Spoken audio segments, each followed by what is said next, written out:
handsome. All right, ready? All right. All right. Crazy Christian. Hey, Mike. Where have you been for the past year? Oh, Mike, for the past better part of a year, I've been in jail. You're not going to believe this story, dude. Hey guys, it's my 300th video. Hello everybody, my name is Mike the Baldadonis, and a little bit about me before tonight's video. First off, I want to thank all my subscribers. Without you and the support, I probably wouldn't have gone as far as I have in the past 2.5 years.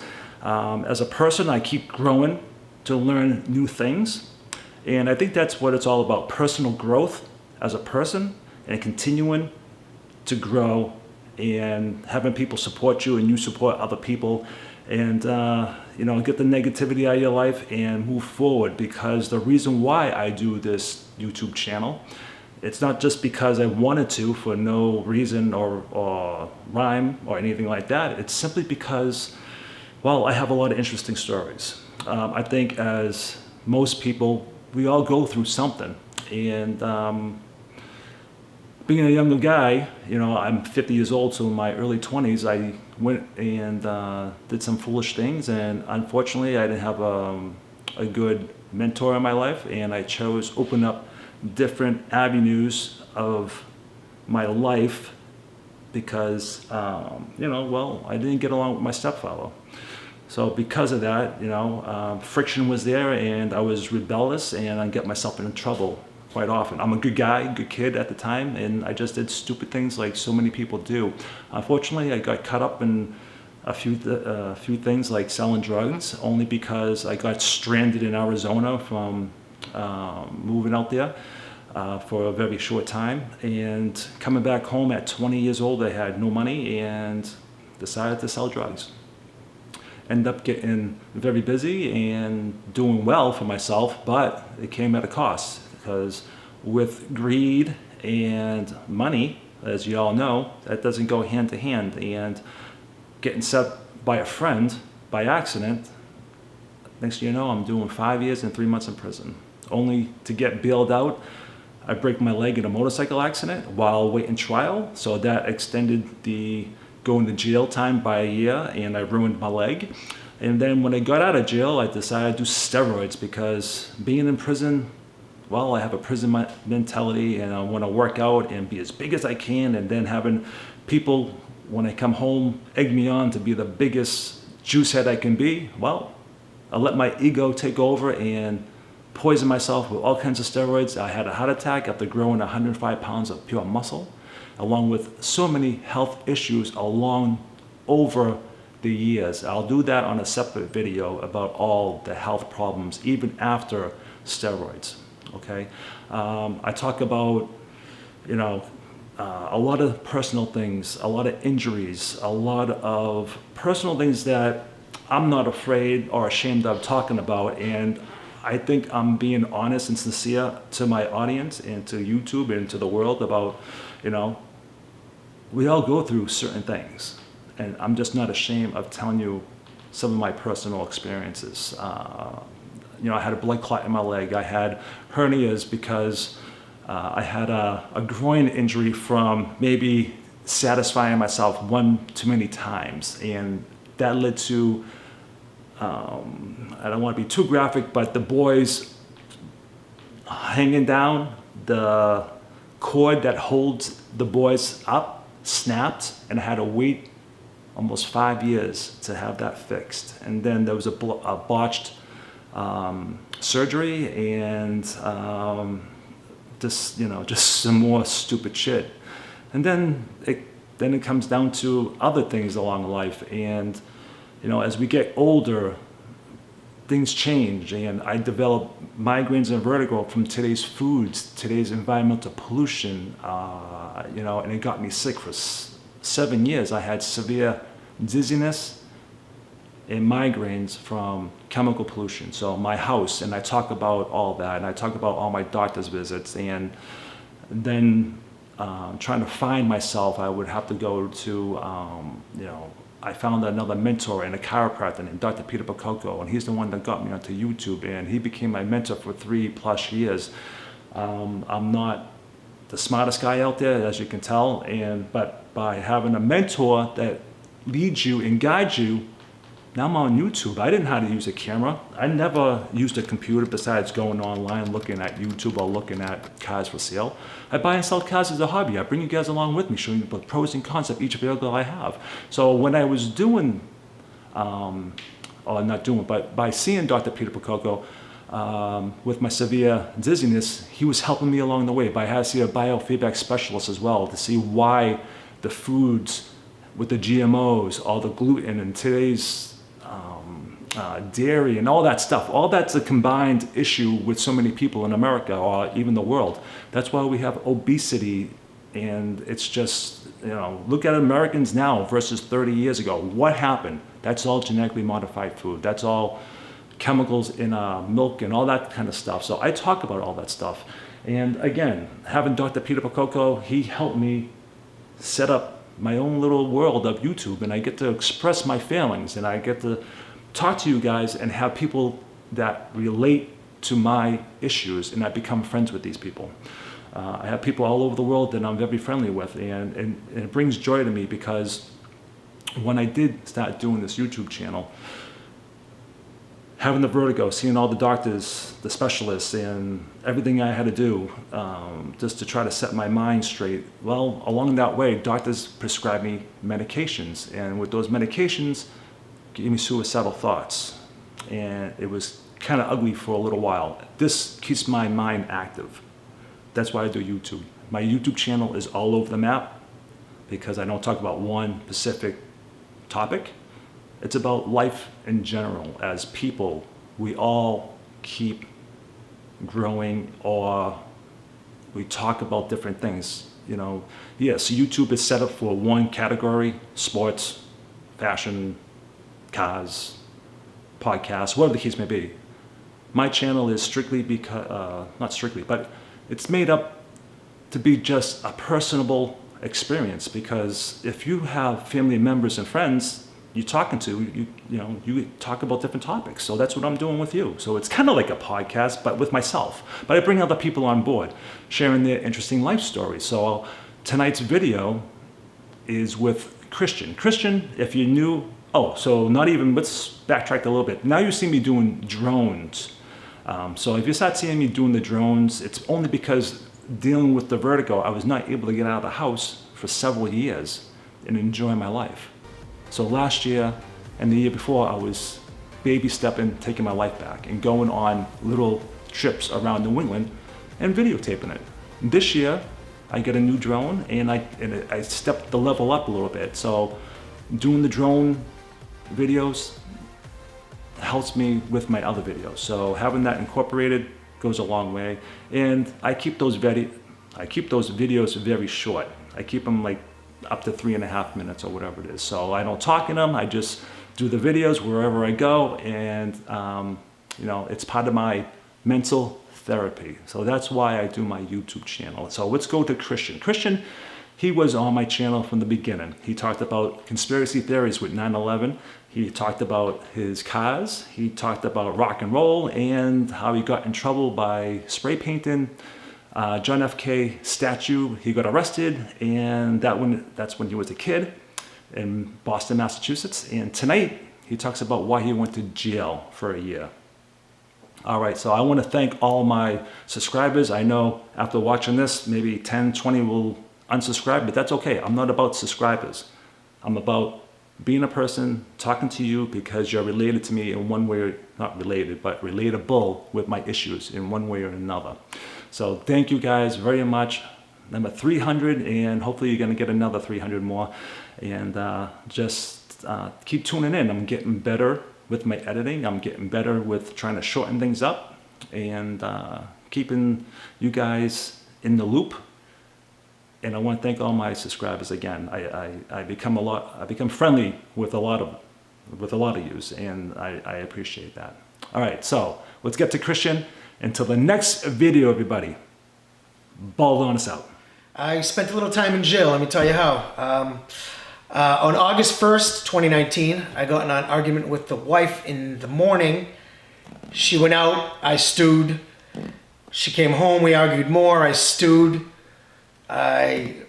We separated ourselves. I took myself out of the equation for a little while, took a nap, woke up, was still stewed, and had an argument with her where it led me throwing a Roku remote control at her thigh. It hit her in the thigh, and that led to her freaking out, crying, and having an anxiety attack, which led to, hey, Google, call 911.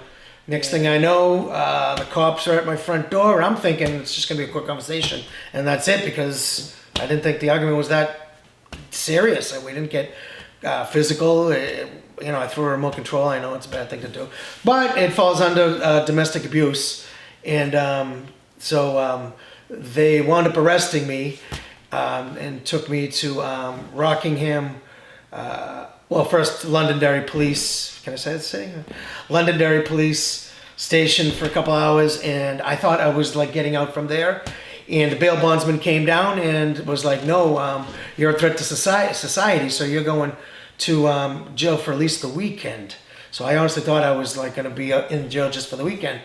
So I got arrested with just gym pants on. They didn't even let me put on slippers or shoes. I had no shirt on. I know it's a great picture, but I had no shirt on. I had underwear and gym pants, and I wound up going to Rockingham County Jail in Brentwood, New Hampshire, and I was booked, and the whole jail experience changed me. But jail was the worst thing in the world. First, when you get booked, you and especially if it's your first time there, you have to sit in like this holding tank with, I think there was at least 16 people in this room as big as your living room, like with mattresses. Some of them didn't have mattresses, the little thin mattresses like a boat raft, and some of them were drug sick. Some of them smelled of alcohol or puke. There's one toilet in the corner. Everybody can watch you poop or pee. It's just horrible. So I'm an emotional person. So I did some crying at the Londonderry jail, police station when I was there for a couple hours before I got booked and had to go to Brentwood. And but here I kept the crying in check, because now there's 14, 15, 16 other dudes around me. And, and I'm looking around and I just remember thinking, I am nothing like any of these people. I'm looking at every single person in there, and I was sure that I was not like any of these guys. I mean, yeah, I've done drugs, and yeah, I drink, but I'm not an alcoholic. I don't have a drug problem. I'm not a violent person. I had a fleeting moment of anger. That's what I called it the entire time I was in jail, because I couldn't believe I was now in jail for what I thought was the weekend for a fleeting moment of anger. Fleeting moment of anger. Finally get called, and they sit you down with the nurse, probably about 20 feet away from that holding tank, around the corner, this little office, and they ask you, medical questions, and do you do drugs? Are you diabetic? Do you take any medication? Is it prescribed medication? When was the last time you had a beer? All those things, and so I answered honestly and everything, and I think I remember, I didn't tell them that I didn't tell them that I had just been diagnosed pre-diabetic. And that bit me in the ass a couple months later. I'll tell you about that in a second. But anyway, so I'm in this little office with the nurse, and go over all that stuff. And then they take you to your cell, and you're immediately locked up with someone that you don't want to be locked up with, in a, I believe it's like 7x9 or 7x10 cell. The beds are on top of each other, like bunk bed style. The mattresses, literally, you're lucky if you can get an inch and a half, but you can feel the metal underneath the mattress. Yeah. So it's like mid-October, I find out that I get sentenced for a year. But I had already known, because talking to your lawyer, a year in jail is really 8 months, because it's 10 days for every 30 days good time. So 10 days off of every month, you know what I mean? Do the math. So I only had, when I got sentenced in mid-October, I only had 6 months left. So I was like, oh, this is doable. Okay. I mean, it's not doable, but I had to deal with it. So So I come back to the jail and I tell the few friends that I did talk to. I mean, I talked to everybody. I got along with everybody, but I knew who not to like settle in with. Plus, I was living on my own at this point because I snore, which is heaven sent in jail. Nobody wanted to sleep in the same room with me, thank God. You know, plus I'm not good at pooping in front of other people. That's just nasty. So anyway, so I remember coming back saying I had 6 months to go, and I remembered, oh man, I sound like I'm bragging because a lot of people didn't have that much, and they were like, that's a heaven sent to these guys, Right. most Now, of them. The thing with time, with your good time, how did you accomplish good time? Because back when I couldn't do good time because I had a mandatory sentence. Right. So When you're in prison's different than jail. Prison, there is no good time. If No, you're there is. It depends on Oh, the there is? sentence. Yeah, Oh, it depends on okay. the sentence. Okay. So, but how did you get it? Was it from programs? Oh yeah, I did programs, but yeah, and you're not supposed to like get in any violent fights and such like that. They can take it away from you if you're not a good prisoner. I was told many times, you know, due to my personality, that I was more than once I was told from different guards that I was the model inmate because I didn't, you know, I respected the guards. And I thought it was much easier to get by. You know what I mean? Like, because every now and again, a guard would be like, dude, you want an extra, you know, Lorna Doone? And I'd be like, sweet. You want an extra donut? You want an extra hamburger? You want an extra hot dog? You know what I mean? So, like, I thought that helped my situation all the time. But some dudes walk around and they're just like, F the cops. They call them cops. To me, I don't think they're cops. I just think they're like security guards. But, I mean, I know. They're more closer to cops, you know, because they have a taser and such. So I was told many times, 3 or 4 times, that I was like the model inmate. And so I kind of like wanted to grow with that anyway, to just stay on all the guards' good sides. It didn't always help me because I'm like too chatty sometimes, and you know, I'd get told to fucking quiet down or whatever, and I wouldn't understand. But you know, so when I find out that I'm in for 6 months, 6 more months. Right, that's a year sentence because at that point I'd already done a few months. So when they told me a year, my lawyer told me anyway it's 10 days for every 30 days since I've been in. So that's since I've been in, meaning August 1st since I've been in, not sentence day October on. So I knew to take 10 days, you know, 120 days off of a year is 8 months. So I'm like beside myself. I feel like I was bragging. I didn't want to brag, so I scaled it back. And I stopped telling people. Like sometimes there'd be like people in and out, you know, new guys down there and other guys are gone. And I didn't really like walk around saying, hey, I'm out of here on March 31st. I'm out of here March 31st, blah, blah, blah. So I remember when the day I got sentenced, I remember you're supposed to go from, once you get sentenced and you don't have any more cases over your head, they're supposed to take you to another block. I was in E block at that point in Rockingham. There's F block. And I want to say there's like a G block too or something like that, but those are they're like classified to go there. But when you go there, and you're supposed to have no cases over your head when you go to F block and G block, I want to say, and no cases over your head. So they classify you to work to get like a job, like you know picking up trash on the side of the road or working in the kitchen or whatever, cleaning chef. So you got a working cruise. Yeah. But I was mortified of that because I at that time I have a really bad medical issue with my hip, so I'm on crutches. I still am on crutches, but I knew that there was no job that I would have, so they were going to keep me in a cell 20 hours a day in a cell, or maybe it was 18 hours a day in a cell. And that was going to be horrible to me. So I, I'm not much of a reader, so that was going to be horrible. So I had written a request slip the day I got sentenced, and I'm backing up a little bit. The day I got sentenced, usually they would take you and bring you right over to F that night, that day. You'd say goodbye to everybody and take you right over to different. Well, I remember coming back. I told everybody, and then the next time I talked to a guy, I said, what time are you taking me over to F? And he was like, oh, no, let me check the paperwork, let me check the computer. Checks the computer, comes back and goes, you're not going anywhere, you got another case over your head. I was like, what? Turns out that the other case was divorce court stuff, which is ridiculous. So unfortunately, they had to. I had to stay there. I was supposed to be out March 31st. April 1st was my divorce court. So it was one day more. Didn't make a stink. Not that I could have did anything would happen. Being in jail, obviously, when there's a pause in your life for the better part of a year, I lost my car, my union job. I lost my union pipe fitter's license because it got overdue and it was due last year. I lost my wife, my kid. Did I say my car? All my bills went skyrocketing. My credit report went. My health insurance, which is really huge right now, especially.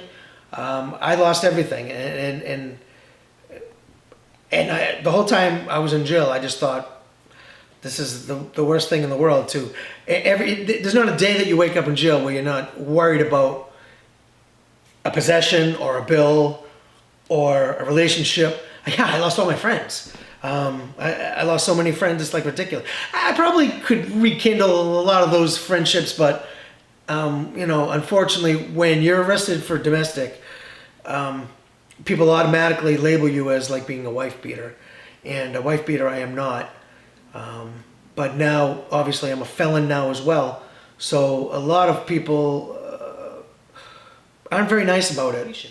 So I took anger management, substance abuse, Alcoholics Anonymous, and a fatherhood course, all of which I got a certificate of completion, which looked great in court, in any divorce court and child custody that was imminent, hanging over my head at the time.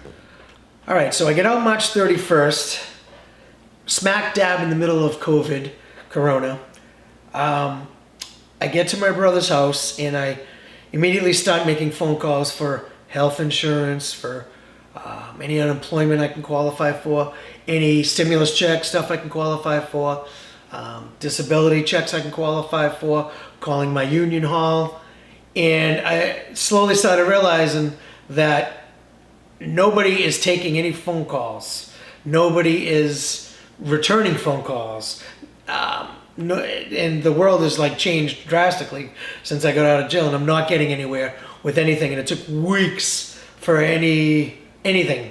And I kind of been a little spoiled because if this wasn't happening, I would be thrown into all these courses that I'm supposed to take, for my probation. The domestic, they call it it's not called the wife batterers course, but it used to be called wife batterers course or something like that. They changed the name so it's more friendly. But anger management, I wasn't arrested for drugs, but at the court, part of my probation, the substance abuse, Alcoholics Anonymous. I'm not an alcoholic either, but all these courses I have to take. But because of the COVID, I've kind of like skated a little bit easy. And that's, you can include that in the video because that's fine. I've been skating a little bit because of the COVID, but it would be totally different if COVID wasn't happening. I'd have something to do 3-4 times a week, and it would have been worse because I didn't have a car until a couple weeks ago. So like I would have been asking people for rides. Like life would have been horrible. So life has gotten a little bit better. My relationship with my son, back on track. My relationship with my wife, she's thrown out all the divorce stuff, and that's looking good for me to get back in that house. I got my driver's license back. I got a car. I got a check from my union, and things are starting to come back around. And I actually look forward to waking up every day now, as opposed to a few weeks ago, a couple months ago, when I was very depressed every day. So now I have something to smile about a little bit. Family is everything. So throwing a remote control at my wife's thigh in a fleeting moment of anger led me to pretty much the better part of the past year in hell. I should have just walked away. I should have took a ride. I should have removed myself from the situation. I did not. And I have to live with that every day now, knowing that I was violent. I scared my son. My face is on the internet with, because you can look up anything nowadays. So, I'm a felon. And, I should have just walked away and I'm taking courses now to make myself a better person, and I feel it's working so far, and I'm truly grateful for what I'm getting back in my life, and that's it. Thank you very much, guys, and thank you very much, Baldadonis, for having me in.